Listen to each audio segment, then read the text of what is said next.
উনি ভাবে মানুষ মূর্তির পূজা করে কেন, কেন মূর্তির পূজা করে।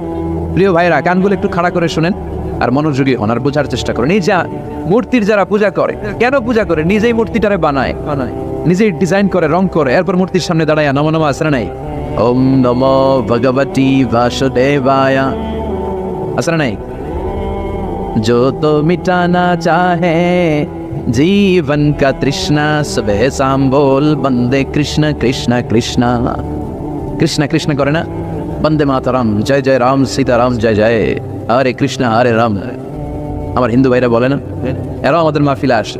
এই যে আপনারা বলেন, একটু ভেবে দেখেন, উনি বানাইলো এই মূর্তিটারে, উনি বানালো, বানাই এবার উনি আবার ডাকে খোদা খোদা, আসে না নাই? তো ওইটা কেমনে আমনের খোদা? আমনে না ওইটার খোদা? যে যেটারে বানাইলো সেটার খোদা না? বুঝে শুনে উত্তর দিন। আমি কাদামাটি দিয়ে একটা মূর্তি বানাইলাম, তো মূর্তির স্রষ্টা আমি না আমার স্রষ্টা এটা? এটার বানাইছে কে? আমি বানাইছি, তাহলে আমি এটার